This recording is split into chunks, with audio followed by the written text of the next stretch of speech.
嗨，大家好，我是阿明老师，阿龙妹明喇叭，ကျွန်တော်ကတော့ဆရာအမင်ပါ其實တော့ဒီနေ့ကကြတော့စာအုပ်သုံးနဲ့ပတ်သက်ပြီးတော့မိတ်ဆက်ပေးချင်ပါတယ်အဲ့ဒါကြတော့ကျွန်တော်ထိုင်ဝမ်မှာအရန်ကိုဟော့ဖြစ်နေတဲ့စာအုပ်သုံးပါအဲ့ဒါကြတော့ကျွန်တော်တို့ပေါ့နော်ဒီဂျပန်စာရေးဆရာမလျိုတာဆုခီပေါ့နော်ဂျပန်လို့ဆိုရင်တော့ကျွန်တော်တရုတ်လို့ဆိုရင်တော့ဒီ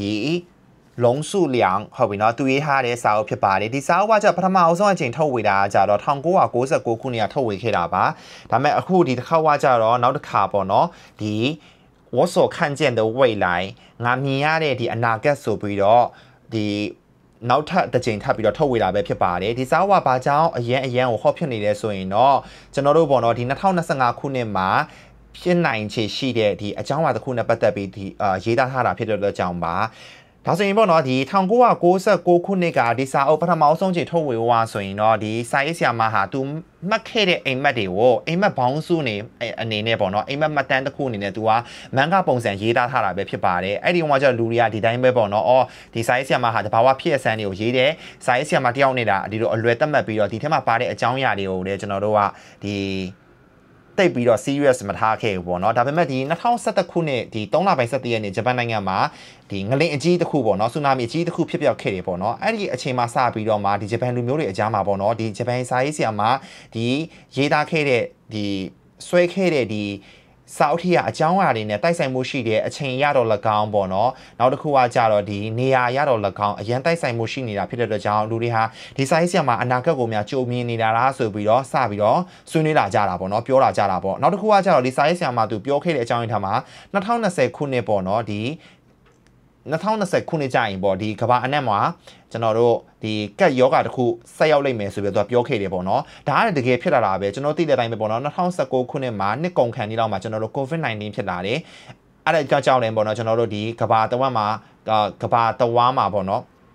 sorry ကဘာအနက်မှာကျွန်တော်တို့ပေါ့နော်ဒီကိုဗစ်ကြောင့်ပေါ့နော်အသက်ဆုံးရှုံးသွားတဲ့ဒီလူတွေအများကြီးရှိပါတယ်ဒါကတကယ်ကိုကြောက်စရာကောင်းတဲ့ကက်ယောဂတစ်ခုဖြစ်ပါတယ်ပေါ့နော်ဒီလိုမျိုးပေါ့နော်ဒီသူပြောထားတဲ့အကြောင်းအရာတွေတော်တော်များများဟာမှန်လာတယ်ပေါ့နော်ဒီကျွန်တော်ဒီစာအုပ်တော့ဖောက်မဖတ်ရသေးပါဘူးဒါပေမဲ့ကျွန်တော်ဘေးကတငယ်ချင်းနေနောက်တစ်ခုကကြတော့ကျွန်တော်အင်တာနက်မှာပေါ့နော်သူများတွေပြောကြတာပေါ့နော်အဲ့ဒီအကြောင်းနဲ့သူတို့ပြောတဲ့အကြောင်းအရာနဲ့ပတ်သက်ပြီးတော့ကျွန်တော်သိရသလောက်ကြတော့စုစုပေါင်းဖြစ်ရက်73ခုဟာဖြစ်ပျက်ပြီးွားရလို့ပြောပါတယ်ဒါကြောင့်သူအခုထပ်ပြီးတော့ပြောထားတဲ့အကြောင်းအရာတစ်ခုကကြတော့ဒီလာမဲ့ပေါ့နော်ဇွန်လ9ရက်နေ့ပေါ့မနက်4:18မိနစ်မှာ4:18မိနစ်မှာပေါ့နော်ဒီဘာခေါ်မလဲအထူးသဖြင့်တော့ဂျပန်နိုင်ငံမှာပဲပေါ့နော်ဂျပန်နိုင်ငံမှာနောက်ထပ်ပေါ့နော်ဒီငလင်ဆူနာမီအကြီးစားတစ်ခုထပ်လာမယ်လို့ပြောပါတယ်အဲ့ဒီဥစ္စာတွေကျွန်တော်တို့ပေါ့နော်ခါတိုင်းတွေ့ကြုံနေကြဒီငလင်တွေတဲ့ပေါ့နော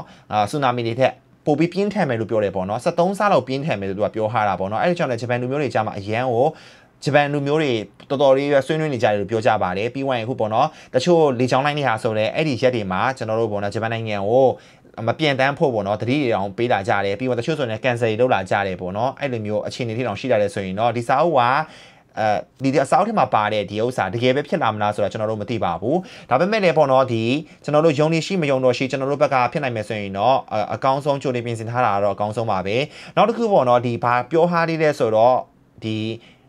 ဂျပန်နိုင်ငံအပြင်ပေါ့နော်ဒီထိုင်ဝမ်နိုင်ငံဖိလစ်ပိုင်နိုင်ငံအင်ဒိုနီးရှားနိုင်ငံတွေဟာဆိုတဲ့တက်ရောက်မှုရှိနိုင်တယ်ဆိုပြီးတော့သူကပြောထားတာဖြစ်တော့ကြောင်းဒါကြောင့်လည်းထိုင်ဝမ်မှာပေါ့နော်အရန်ကိုစိုးရင်ပူပန်နေကြတာပဲဖြစ်ပါတယ်လက်ရှိကျွန်တော်ထိုင်ဝမ်မှာနေနေတဲ့မြန်မာလူမျိုးတွေဆိုသိကြမှာပါထိုင်ဝမ်နိုင်ငံရဲ့ဒီတရုတ်ပြည်မကြီးရဲ့ဒီနိုင်ငံဆက်ဆံရေးဟာအရန်ကိုမကောင်းပါဘူး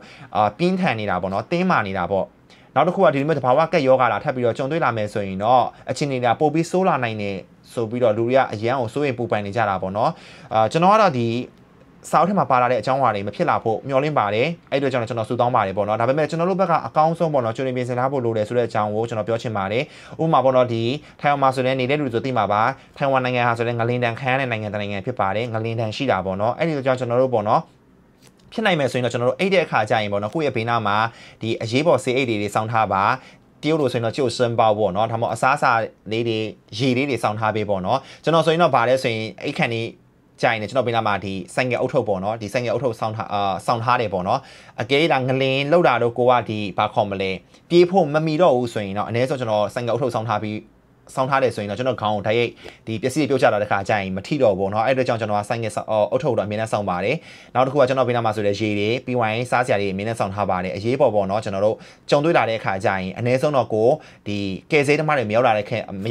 ခင်ပေါ့เนาะကိုကအသက်ဆက်နိုင်ဖို့အတွက်ပေါ့เนาะပြင်ဆင်ထားတာပဲဖြစ်ပါတယ်ဒါကတော့ကျွန်တော်ပေါ့เนาะဒီမျှဝေတာဖြစ်ပါတယ်ကိုရဲ့ပုံမှန်ပေါ့ထိုင်ဝမ်မှာဒီကိုလုပ်လေးရှိတဲ့ဒီပြင်ဘယ်လိုခေါ်မလဲအရာနဲ့ပတ်သက်ပြီးတော့မျှဝေတာပဲဖြစ်ပါတယ်ဒီစာအုပ်ကတော့ကျွန်တော်ပြောပြထားတဲ့အတိုင်းပဲပေါ့နော်လုံးဝတော့မဖတ်ရသေးပါဘူးဒါပေမဲ့ဒီစာအုပ်ကို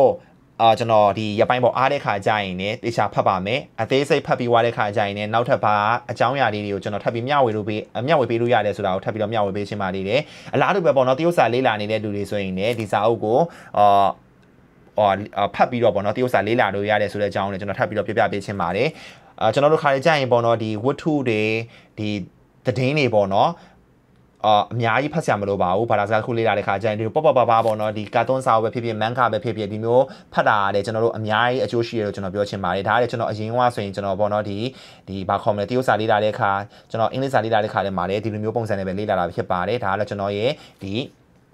အကြံပေးတာပေါ့နော်အကြံပြုချက်တစ်ခုပဲဖြစ်ပါတယ်ဟုတ်ပါပြီဒါဆိုရင်တော့ကျွန်တော်ဒီနေ့ဗီဒီယိုဒီမှာပဲအဆုံးသတ်လိုက်ပါမယ်ကျွန်တော်ပြောလာတဲ့အရင်များဝါးရေးဆိုတော့အဆုံးထိကြည့်ပြီးတော့ကြောင်းလည်းကျေးဇူးတင်ပါတယ်ဒါဆိုရင်တော့ကျွန်တော်တို့နောက်ထပ်ဗီဒီယိုမှာထပ်ပြီးတော့ဆုံတွေ့ချင်ပါသေးတယ်တာကြပါဘိုင်